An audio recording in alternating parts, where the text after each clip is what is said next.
오늘은 그 끝날이 오고 있다라는 제목으로 하나님의 은혜를 나누도록 하겠습니다. 이 세상에는 두 인생이 있습니다. 모든 사람이 이 두 인생으로 나눠집니다. 첫 번째 인생은 그 끝날이 내 앞에 이르렀으니 내가 그들을 땅과 함께 멸하리라 한 이 하나님의 말씀처럼 멸망당하는 인생이고요. 또 하나의 인생은 너는 고페르나움으로 너를 위하여 방주를 만들되 그 방주 안에서 구원받는 인생입니다. 오늘 본문을 보면 이 멸망받는 인생과 구원받는 인생의 가장 중요한 특징들이 잘 나타나고 있습니다. 그래서 오늘은 그 부분에 대하여 생각해보고 은혜를 나누고자 합니다. 먼저 멸망받는 자의 길에 두 가지 중요한 특징이 있습니다. 오늘 본문을 보면 두 가지 중요한 특징이 부패와 포악함으로 나타납니다.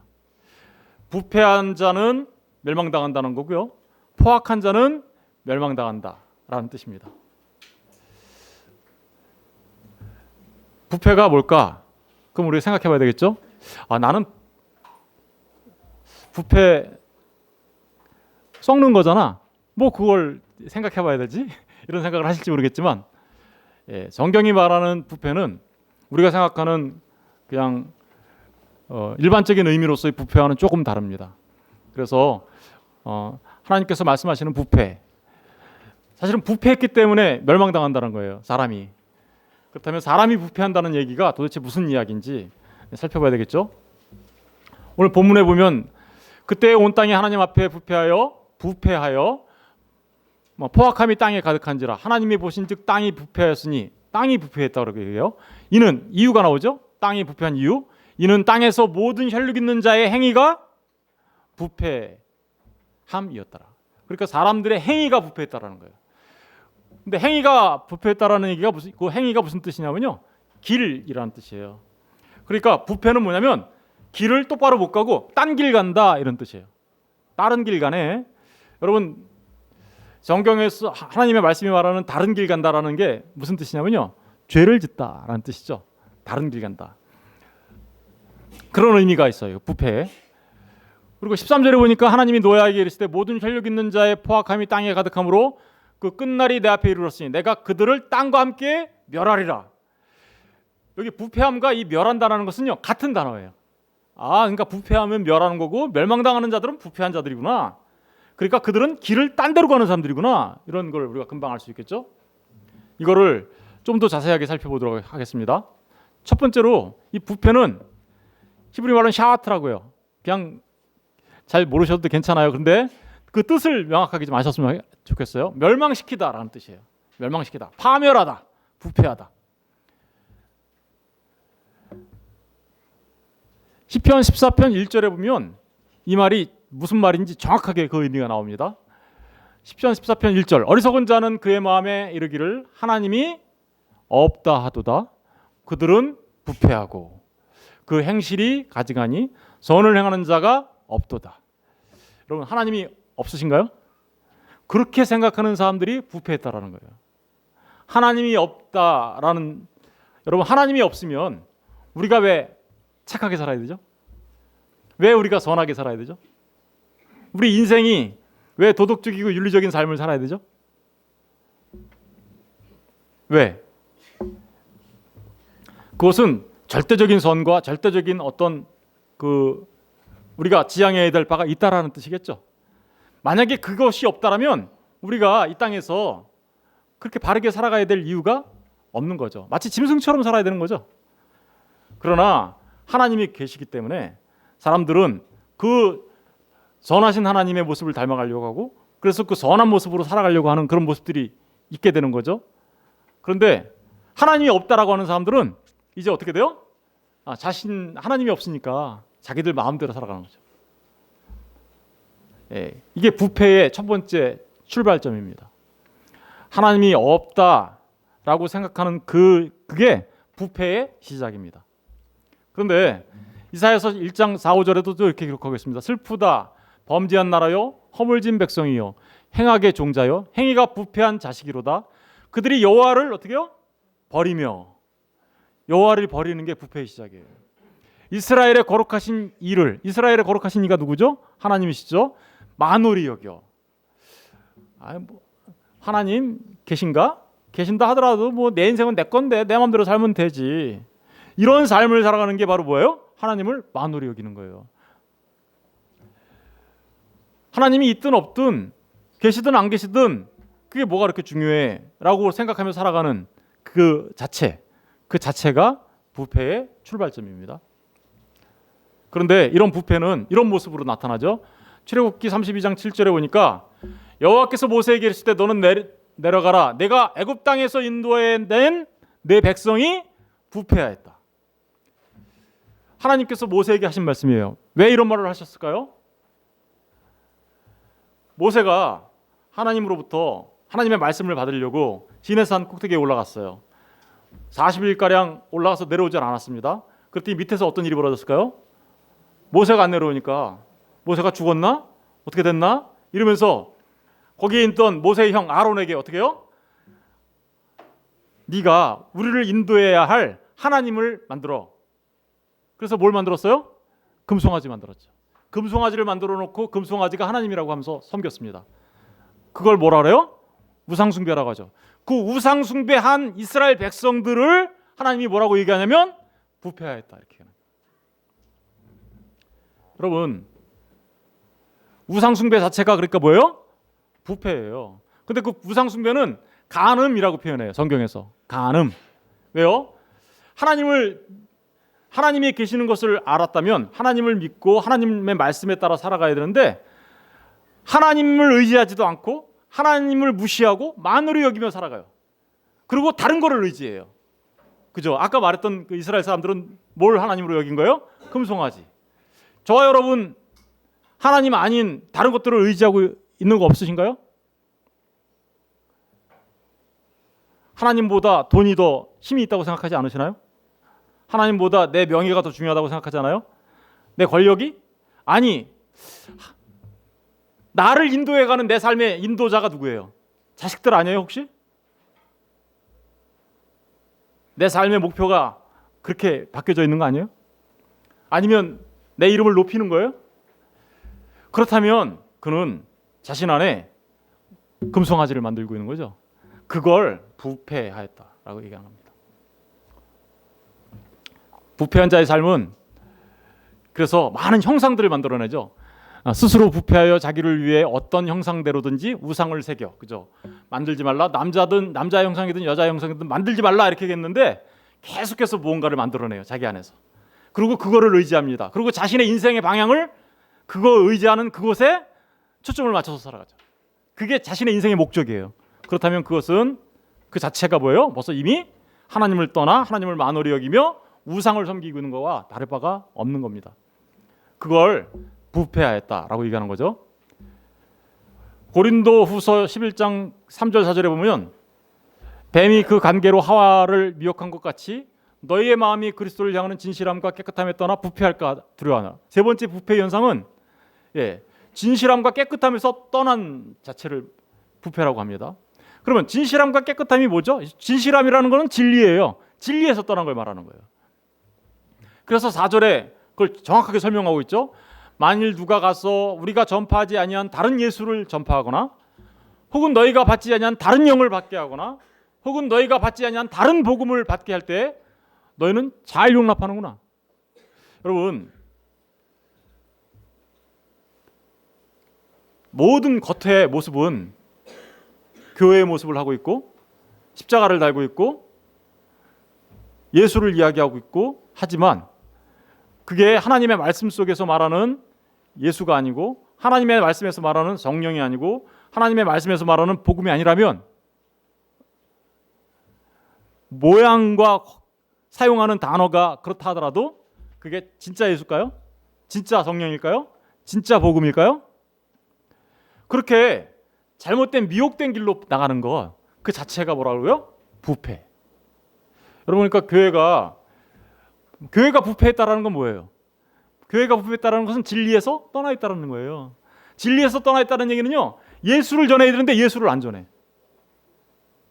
예수를 자신의 유익을 위하여 사용하는, 잘 사용하는 말 있죠? 알라딘 램프의 지니처럼 사용해. 지니, 이렇게 램프 빌리면 지니가 나와가지고 주인님 소원이 뭡니까? 제가 들어드릴게요. 이렇게 하고 있는 거. 그게 마치 예수인 것처럼 그렇게 사용하죠. 성령을 얘기하는데 성령을 마치 우리가 마음대로 부릴 수 있는 것처럼 말합니다. 성령을 우리가 마음대로 부릴 수 있어요? 성령이 어떤 분이신데요? 하나님이세요. 그런데 그 하나님을 내가 내 마음대로 막 부려요. 성령 축제, 무슨 성령, 인간의 힘으로 여기서 막 찬양을 막 하면 성령 충만해지는 거예요? 여러분, 성령 충만은 그런 기분이 업되고 감정이 업되는 걸 말하는 거 아니에요. 성령 충만은 하나님의 말씀에 지배당하는 삶을 성령 충만이라고 하는 거예요. 하나님의 말씀에. 그런데 그걸 잘못 오용하고 잘못 사용하면 어떻게 돼요? 성령님이 아닌 다른 영을 섬기게 되는 거죠. 부패한 거예요. 복음도 마찬가지예요. 다른 복음에 대해서는 좀 이따 나오니까 다시 그때 설명을 드릴게요. 이렇게 다른 예수, 다른 영, 다른 복음을 들었는데 그런가 비네 하고 속 미혹당하면 그 자체가 뭐예요? 부패라고요. 비진리와 유사진리. 진리가 아니에요. 유사진리는 뭐예요? 진리 같기는 해요. 포장은. 그런데 진짜는 아니에요. 이런 데 미혹당하는 것 자체가 부패입니다. 네 번째는 성전이 오염된 상태를 말하는 거예요. 고린도전서 3장 11절 16절에 보면 이 닦아둔 것 외에 능히 다른 터를 닦아둘 자가 없으니 이 터는 곧 예수 그리스도라. 예수 그리스도의 반석 위에 집을 져야 돼요. 우리는. 그죠? 만일 누구든지 금이나 은이나 보석이나 나무나 풀이나 집으로 이 터 위에 세우면 각 사람의 공적이 나타날 터인데 그날이 공적을 밝히리니 이는 불로 나타내고 그 불이 각 사람의 공적이 어떠한 것을 시험할 것이라. 심판의 날이 올 거라는 거예요. 만일 누구든지 그 위에 세운 공적이 그대로 있으면 상을 받고 누구든지 그 공적이 불타면 해를 받으리니 그러나 자신은 구원을 받되 불 가운데서 받은 것 같으리라. 너희는 너희가 하나님의 성전인 것과 하나님의 성령이 너희 안에 계시는 것을 알지 못하느냐? 누구든지 하나님의 성전을 더럽히면 하나님이 그 사람을 멸하시리라. 이 멸하시린다는 게 무슨 뜻이에요? 부패했다는 뜻이에요. 하나님의 성전은 거룩하니 너희도 그러하니라. 여러분, 우리 모두가 예수를 믿어 하나님의 성전이라고 얘기하죠? 그런데 어떤 사람들은 자신이 하나님의 성전이라고 얘기하면서 여전히 세상 가운데 부패한 삶을 살아가요. 그러면 정말 하나님의 성전 맞아요? 여러분, 이 성전의 부패를 잘 말해주고 있는 그 예가 어떤 거냐면 주님이 예루살렘 성전에 갔어요. 예루살렘 성전에 갔더니 성전이 어땠어요? 장사꾼의 소굴, 도적의 소굴로 바뀌었어요. 거기서 막 돈을 바꾸고 장사꾼처럼. 그래서 예수님이 채찍으로 막 하면서 상을 엎고 그러면서 어떻게요? 하나님의 성전을 도적의 소굴로 만들었도다 이렇게 얘기하죠. 바로 그렇게 된 성전의 상태. 저와 여러분을 예수 그리스도를 믿는 사람들이라면 성령이 우리 안에 계셔서 우리를 성전이라고 해요. 그런데 마치 성전이라고 얘기하면서 자신은 예수를 믿는다고 하면서 여전히 뭐하고 있어요? 자신의 마음은 도적의 소굴 같아요. 자신의 마음은 장사꾼의 소굴 같아요. 그렇다면 그는 어떤 자예요? 부패한 자예요. 이러한 부패한 자가 멸망을 당한다라고 지금 말하고 있는 거죠. 멸망받는 자의 특징이에요. 두 번째 멸망받는 자의 특징은 포악함입니다. 포악함, 강포라고도 얘기하죠.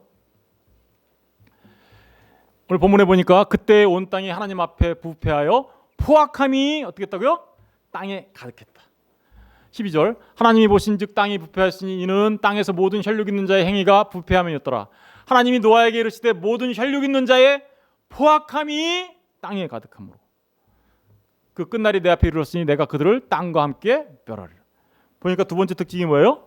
첫 번째 특징이 부패라면 두 번째 특징은 포악함입니다. 멸망받는 자의 특징이에요. 그런데 이 포악함은 하마스라고 하는데요. 폭력자, 폭력, 난폭자, 난폭, 살인, 살인자, 강도 이런 의미를 말하는 거죠. 마치 하나님의 아들들이 내려와 사람의 딸들을 취해서 거인이 됐는데 그들이 마치 약자들을 막 이렇게 폭력, 난폭, 살인하는 것 같죠? 그죠? 우리 지난주에 우리 네피림에 대해서 공부했잖아요. 그런 사람들 같아요. 그런데 진짜로 이 폭력과 난폭과 살인과 강도가 정말 우리가 흔히 알고 있는 주먹을 쓰고 몽둥이를 쓰고 칼을 쓰고 총을 쓰고 그런 걸 말하는 걸까요? 물론 당연히 그런 것들을 포함하지 않는다고 말할 수는 없습니다. 그런 부분들이 있습니다. 그런데 성경이 말하는 포악함은 조금 또 달라요. 다른 의미들이 이 안에 들어가 있겠죠.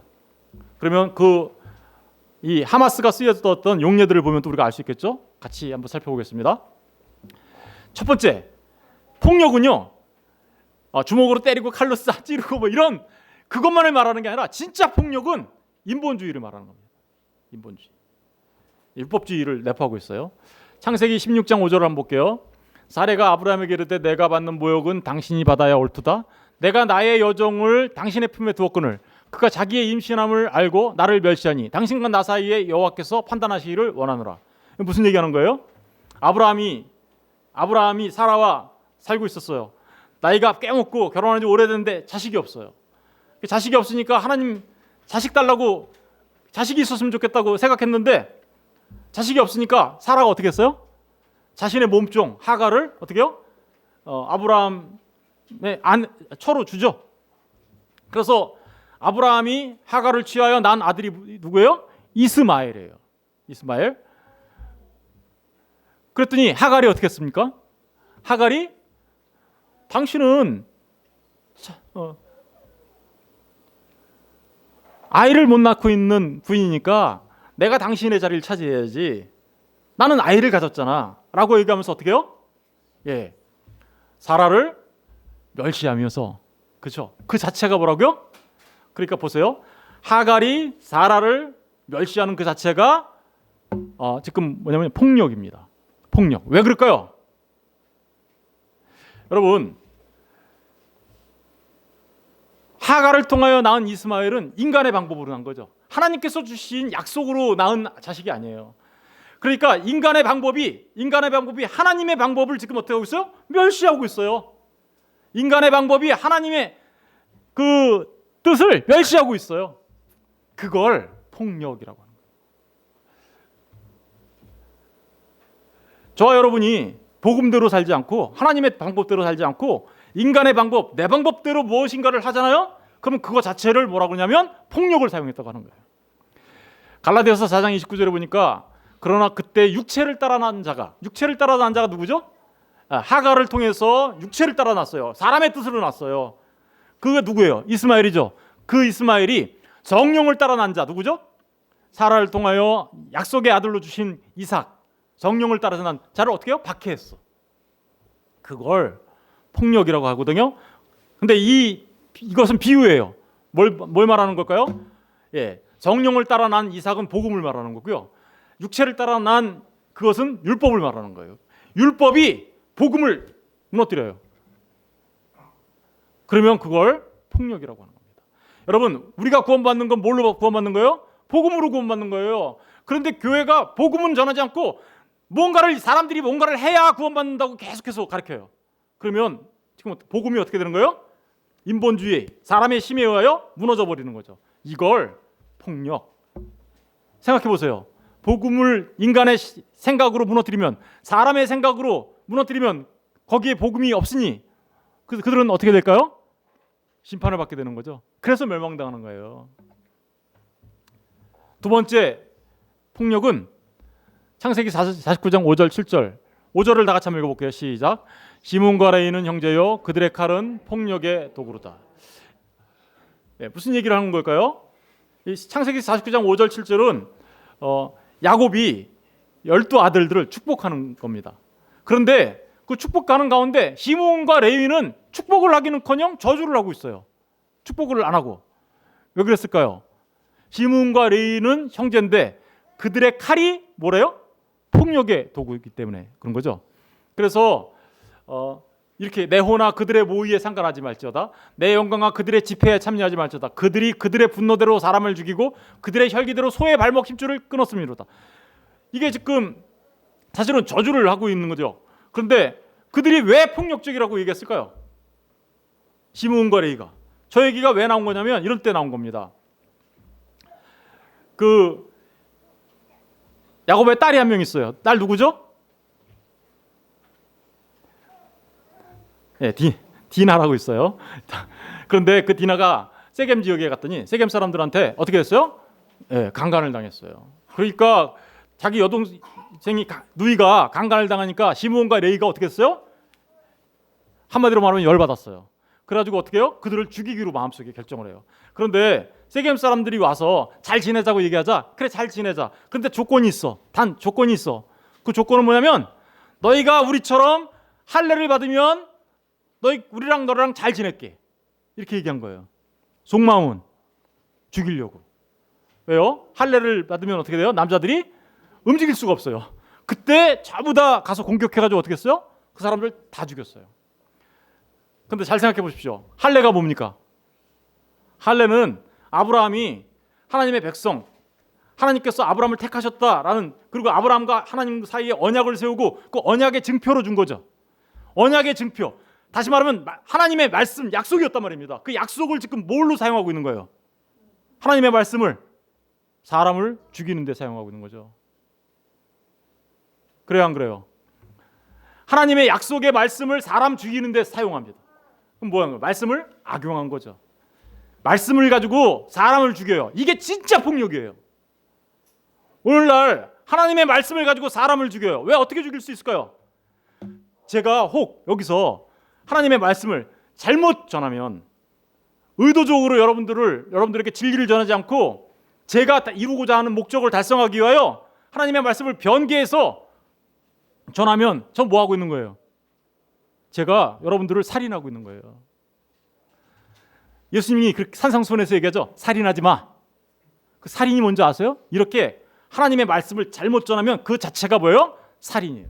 살인. 복음을 잘못 전하면 뭐예요? 살인이에요. 그게 바로 폭력입니다. 폭력. 그래서 그것은 곧 뭐하고 연결되면 거짓 증거하고 연결됩니다. 그래서 출애굽기 23장 1절에 보면 너는 거짓된 풍설을 퍼뜨리지 말며 악인과 연합하여 위증하는 증인이, 거짓 증인이 되지 말라는 것은 참된 증인이 돼, 진리의 증인이 돼라는 뜻이에요. 진리의 증인이 돼야 사람들을 살려낼 수 있는데 거짓을 전해요. 여기서. 그러면 거짓을 전하는 게 그게 맞네라고 생각하는 사람들은 어떻게 되는 거예요? 다 죽는 거죠. 그게 폭력이에요. 여러분 잘 생각해 보십시오. 주먹으로 한 대 때리는 게 무섭습니까? 아니면 이브의 말에 의해서 사람을 죽이는 게 더 무섭습니까? 이게 진짜 폭력이에요. 말의 폭력. 말을 조심하셔야 돼요. 그런데 사람과 사람 사이에서도 좋은 말을 써야 되지만 진짜 중요한 건 뭐예요? 복음을 전하는데, 그 진리를 전하는데 진리를 변개시키면 사람을 죽이는 겁니다. 이게 폭력이에요. 그런 사람들은요 멸망당할 거다라는 뜻이에요. 그런데 반대로 구원받는 자는 다르죠. 구원받는 자는 4가지의 특징이 있습니다. 우리 한번 읽어볼까요? 다 같이 시작. 의, 완전함, 동행, 말씀을 들음. 오늘 본문을 보면 노아가 구원받은 자죠. 노아의 식구들이 구원받은 자들이요. 이것이 노아의 조건이라. 노아는 의인이요 당대의 완전한 자라. 그는 하나님과 동행하였으며 세 아들을 낳았으니 셈과 함과 야벳이라. 하나님이 노아에게 이르시되, 이 4가지가 다 들어가 있죠. 의인이요, 완전한 자요, 하나님과 동행하는 자요, 하나님이 말씀해 주셔서 말씀을 갖고 있는 자요. 그죠? 이 사람이 구원받은 하나님의 사람이에요. 그러면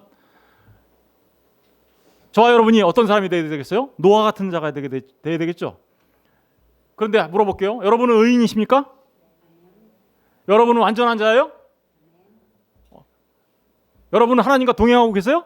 하나님 말씀을 갖고 계세요? 정말 그런가? 살펴볼게요. 첫 번째, 의인.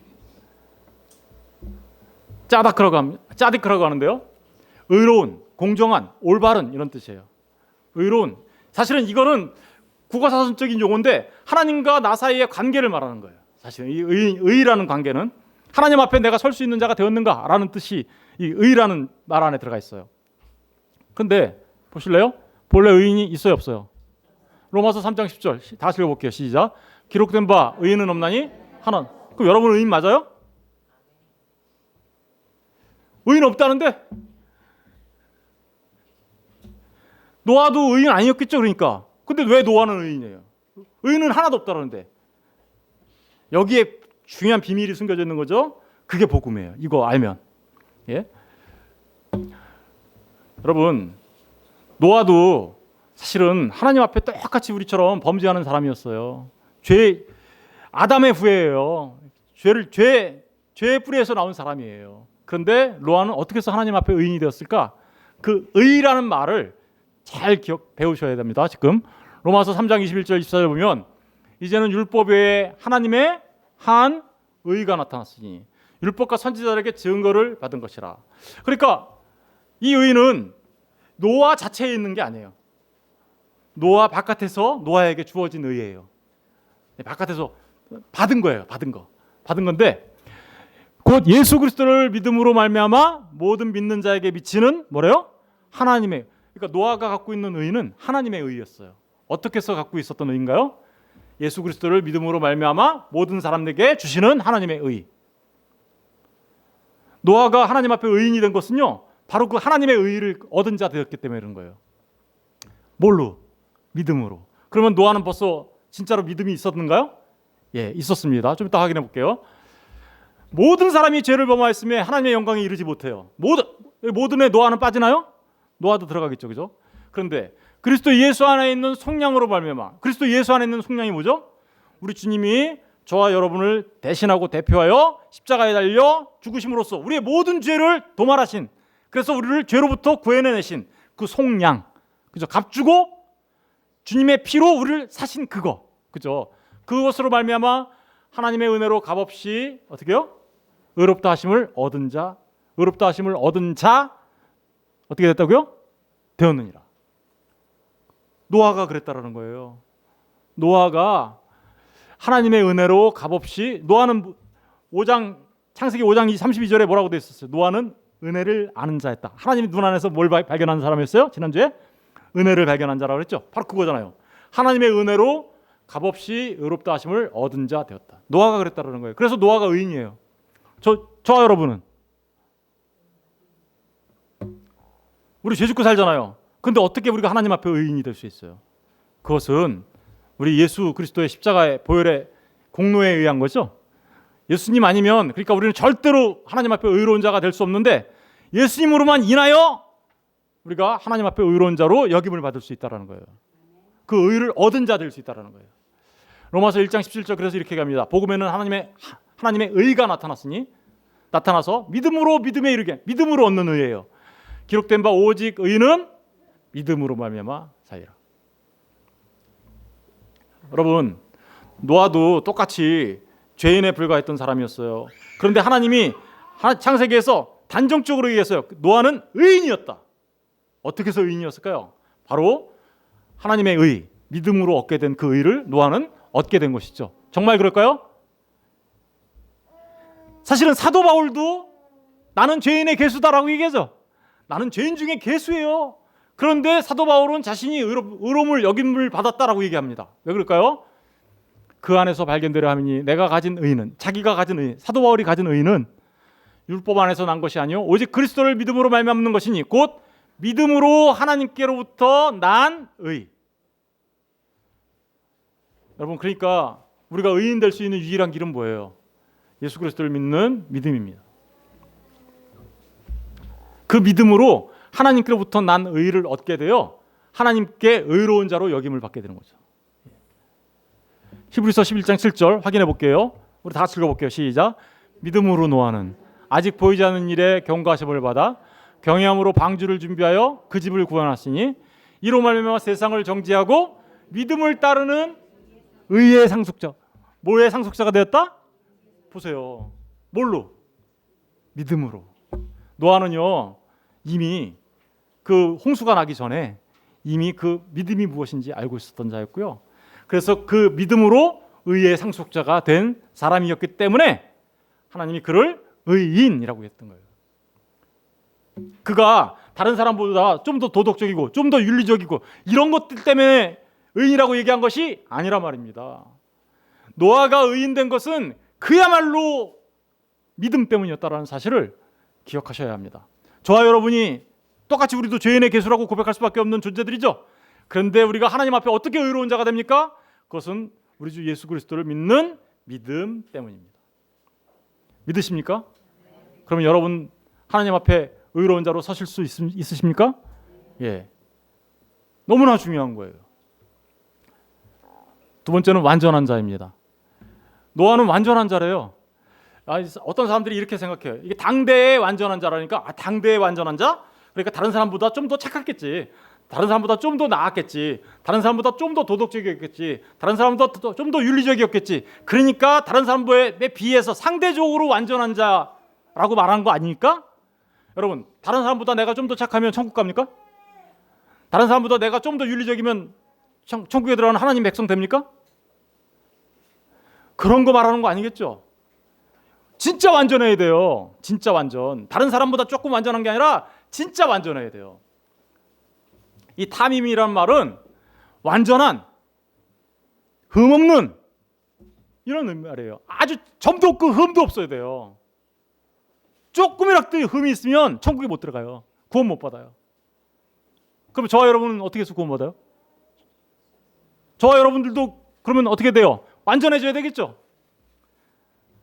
이 완전이란 말은 언약의 완성이라는 뜻입니다. 저기 타하고 밈 두 개가 합쳐진 거예요. 이 단어는 이 타는요 완성이라는 뜻이고요. 그 십자가라는 뜻이 있는데 완성이라는 뜻이고요. 밈은 마임이라는 단어에서 나온 거예요. 마임이에요. 마임이 뭐예요? 물은 뭐라 그랬어요? 말씀. 그 말씀의 완성 이거 말하는 거예요. 언약의 완성, 완성된 말씀 이런 뜻이에요. 그런데 과연 정말 누가 완전할 수 있을까요? 마태복음 5장 20절에 보면 내가 너희에게 이르노니 너희 의가 서기관과 바리새인보다 더 낫지 못하면 결코 천국에 들어가지 못하리라. 예수님이 뭐라고 그러는지 아세요? 네가 지나가는 여인을 보고 간음했어? 그럼 눈 빼버려. 눈 때문에 그랬지? 그 눈이 너를 죄 짓게 했으니까 눈 빼버려. 왜냐면 눈 감고 지옥 가는 것보다 눈 빼고 천국 가는 게 나으니까. 네가 도둑질했어? 그럼 손 잘라버려. 왜냐면 손 가지고 지옥 가는 것보다 손 자르고 천국 가는 게 나으니까. 그래야 완전해야 천국에 갈 수 있는 거야. 죄 없어야. 그러면서 그런 얘기를 하고 나서 너희가 서기관과 바리새인보다 더 낫지 못하면 천국에 못 들어간다 이렇게 얘기한 거예요. 그러면 저와 여러분이 서기관과 바리새인보다 더 나을 수 있을까요? 서기관과 바리새인들은 어떤 사람들이냐면요. 하나님이 십계명 주셨죠. 그걸 613개로 만들어요. 지키려고. 그것도 부족해가지고 613개를 2134개로 만들어요. 그러고 나서 그걸 지키려고 진짜 부단히도 애쓰고 그랬던 사람들이에요. 그런데 그 서기관과 바리새인한테 예수님이 뭐라고 해요? 야, 이 독사의 새끼들아. 그러면 저와 여러분이 서기관과 바리새인보다 더 나을 수 있어요? 아니, 여러분들 가운데 죄 지은 눈 빼시고 천국 가실래요? 손 자르고 천국 가실래요? 그렇게 하실 거예요? 남을 게 뭐 있어요 그러면 여러분 손에서? 심지어는요 예수님이 이렇게 얘기해요. 마태복음 5장 48절에 보면 그러므로 하늘에 계신 너희 아버지의 온전하신 것 같이, 이 온전함이 완전함이에요. 온전하신 것 같이 너희도 어떻게 해요? 온전해라. 여러분 이 완전함은 누구처럼 돼야 된다는 거예요? 하나님처럼 돼야 된다는 거예요. 그럼 우리가 하나님처럼 완전할 수 있어요? 절대로 완전할 수 없죠.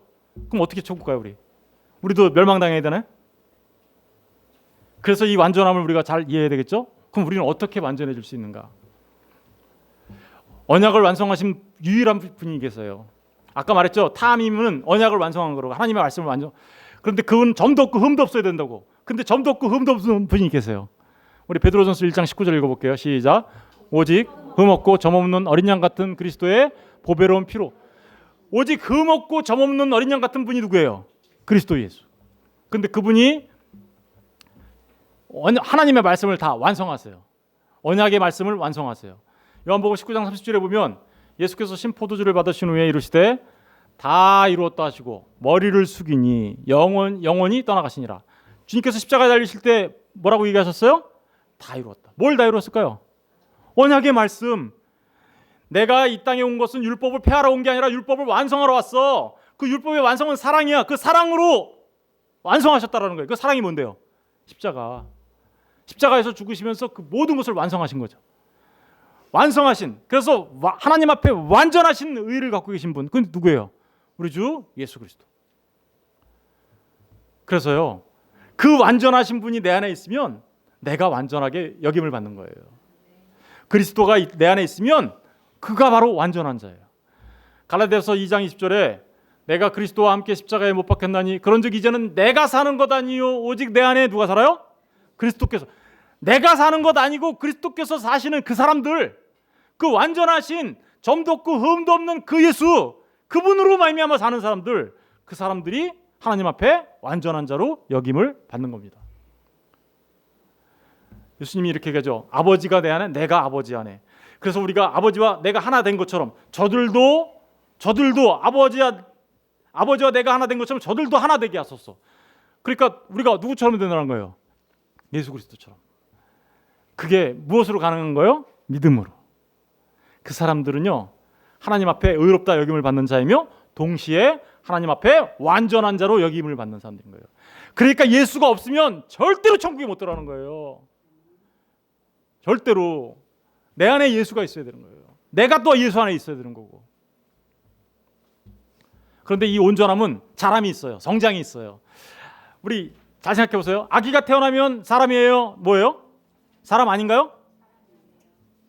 저기 아기들이 오늘 많이 왔는데, 아기가 막 태어나면 사람이에요? 사람 아니에요? 사람이죠. 여기 오늘 기타 친 30살 가까이 돼가는 청년은 사람이에요? 사람 아니에요? 근데 뭐가 좀 다르죠? 뭐가 달라요? 성장했어요. 그죠?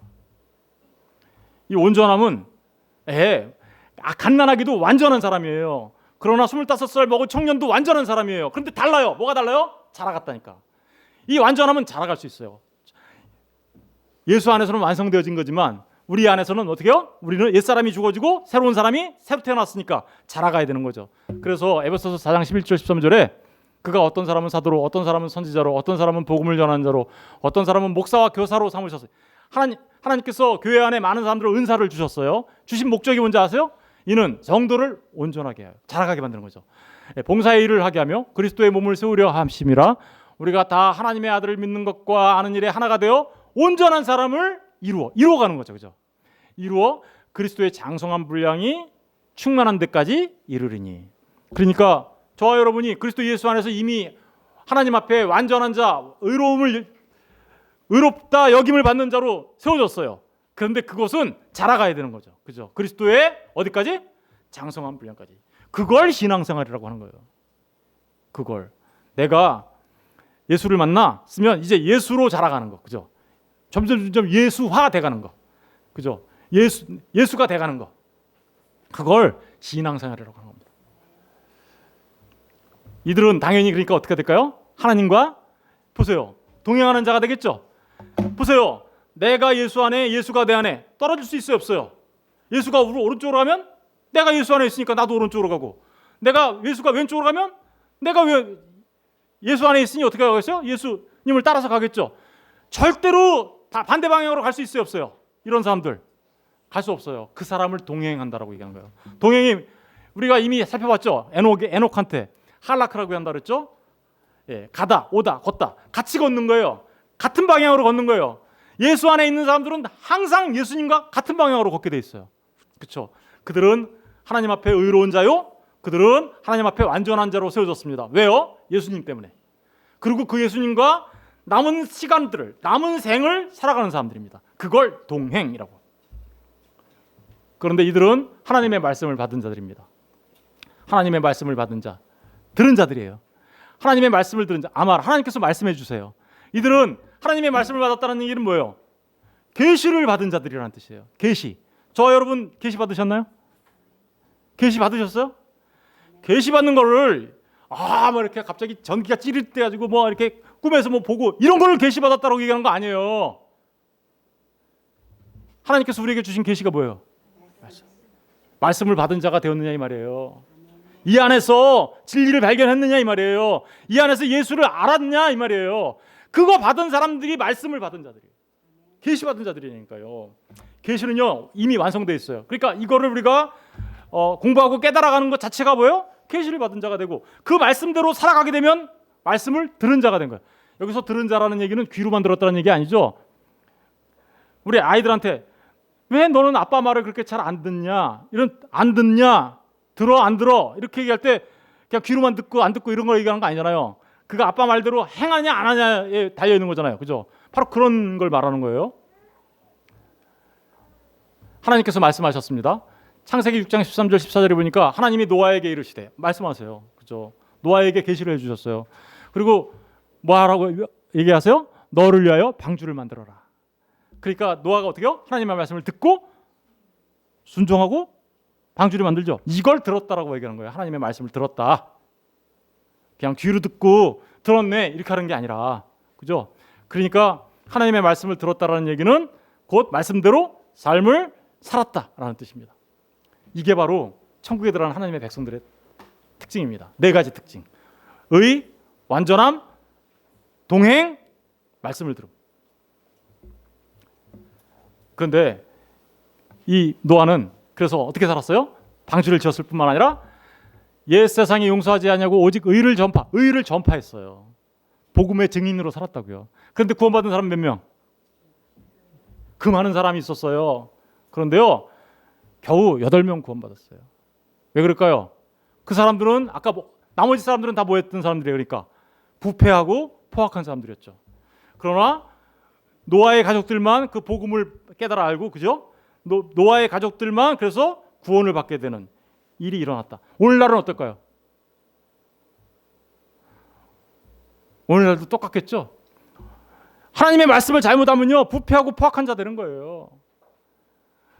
그런데 그 진리 가운데 거하는 사람들만 결국은 방주를 타게 되는, 구원을 받게 되는 자들이 된다라는 사실을 지금 말해주고 있는 겁니다. 그 끝날이 오고 있습니다. 노아 방주를 만들려고 했던 하나님이 끝날이 오고 있다라고 노아한테 얘기합니다. 그 끝날이 뭘까요? 우리에게는 끝날이 뭘까요? 우리에게 끝날은 두 가지가 있어요. 예수님이 다시 오시는 날, 또 하나는 우리가 우리의 시간을 맞추고 영원으로 들어가는 날. 그죠? 두 가지죠. 창세기 6장 13절 14절에 보니까, 아까 그 본문에 보니까 하나님이 이렇게 얘기하죠. 그 끝날이 내 앞에 이르렀다 이렇게 얘기하죠.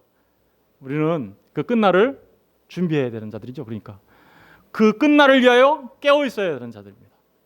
마태복음 24장 36절 42절 보니까 그날과 그때는 아무도 모르나니 하늘의 천사들도 아들도 모르고 오직 아버지만 아신다. 그날과 그때를 안다라고 얘기하면 이단입니다.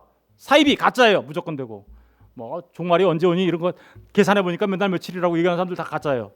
또 아들도 모르고 아버지만 한다 그러니까 아유, 아들 하나님은 하나님이 아닌가 보네, 사람인가 보네, 모르는 게 있네 이러면서, 그런 뜻 아닙니다. 저거 그 끝날은 아버지만 안다라는 얘기는 모든 끝날에 정하신 그 권한은 누가 갖고 계신다는 얘기예요?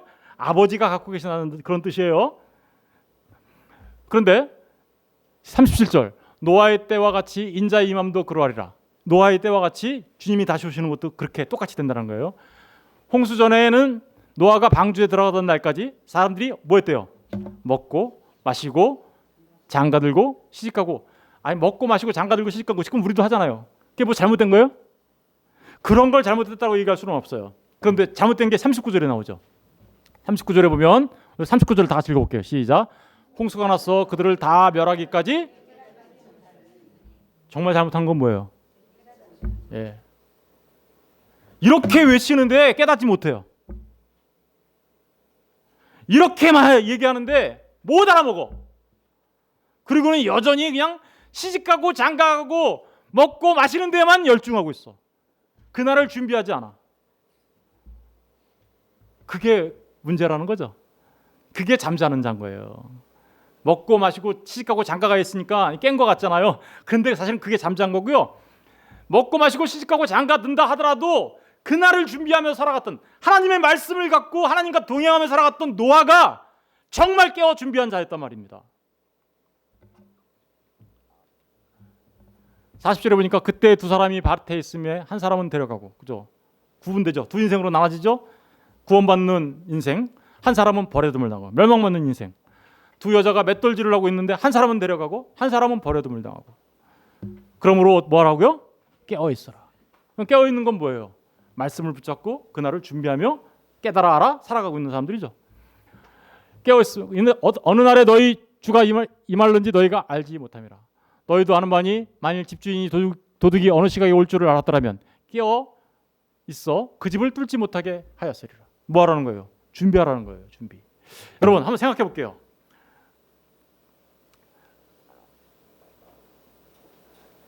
먹고 마시고 시집가고 장가갔던, 그래서 그 먹고 마시고 시집가고 장가가는 일에 몰두했던 그들이 더 행복하게 살았을까요? 아니면 끝날을 알고 그것을 준비하며 살아갔던 노아가 더 행복하게 살았을까요? 두 가지 측면의 답이 있겠죠? 겉으로는 누가 더 행복했을 것 같아요? 오늘날 다른 사람들은 주일날 다 놀러 가는데, 단풍놀이 가는데, 식구들과 손잡고 차 타고 맛있는 거 먹으러 가는데, 저와 여러분은 왜 여기 있어요?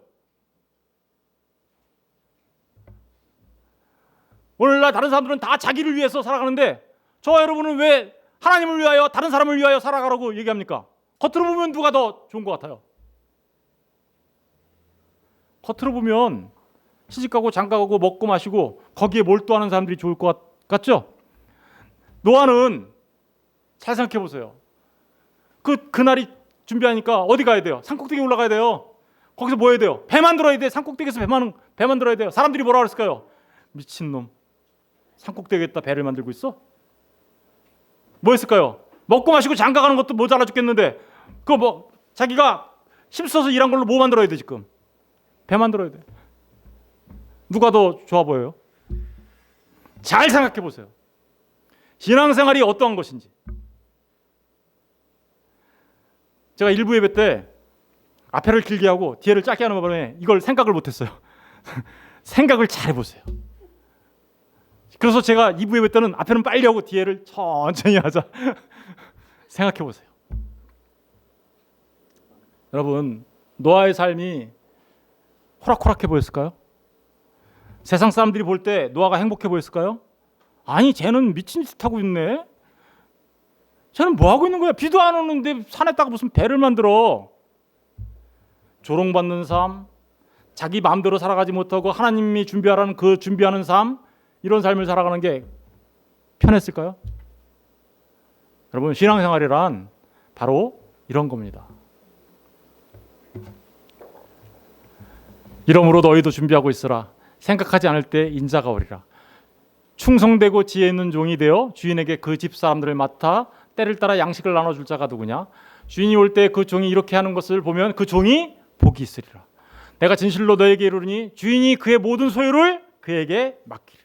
여러분, 저는 저와 여러분이 그날을 준비하는 충성되고 지혜로운 종으로서, 충성되고 지혜로운 종은 뭐예요? 그 하나님의 말씀을 붙잡고 끝까지 변하지 않고 진실하게 살아갔다는 거예요. 그날을 준비하면서. 노아가 그랬다는 거죠. 노아가 충성되고 지혜로운 종이었어요. 그러니까 그가 뭘 상속받았어요? 예, 구원을 상속받았어요. 하나님 나라를 상속받았다. 그런데 만일 그 악한 종이 마음에 생각하기를 주인이 어떻게 해요? 더디려. 아유, 2000년이나 지났는데 주님이 언제 오겠어? 앞으로도 멀었겠지. 안 올지도 몰라. 앞으로도 2000년 더 걸릴지도 몰라. 그러니까 먹고 마시고 시집가고 장가가는 일에만 우리 몰두하자. 이걸 악한 종이라고 하는 거예요. 동료를 때리며 술 친구들과 더불어 먹고 마시게 되면 생각하지 않는 날 알지 못하는 시각에 그 종의 주인이 이르러, 생각하지 않는 날 알지 못한 시각에 주님이 찾아오십니다. 우주적인 종말로 찾아올 수도 있지만 여러분 개인한테 찾아올 수 있어요. 그죠? 50절, 생각하지 않는 날 알지 못하는 시각에 그의 종이 이르러 어미 때리고 외식하는 자가 받는 벌에 처하리니 거기서 슬플며 이를 갈리라. 여러분, 그날이 다가오고 있습니다. 우리 모두 각자에게 다가오고 있고요. 우주적 종말도 다가오고 있습니다. 그러면 우리가 어떤 삶을 살아야 될까요? 우리가 어떤 신앙생활을 하고 있어야 할까요? 여러분, 정말 오늘 이 말씀처럼 악한 종이 아니라 충성되고 지혜로운 종으로서 그날을 준비하며 살아가는 하나님의 사람들 다 되시기를 주의 이름으로 축원드립니다.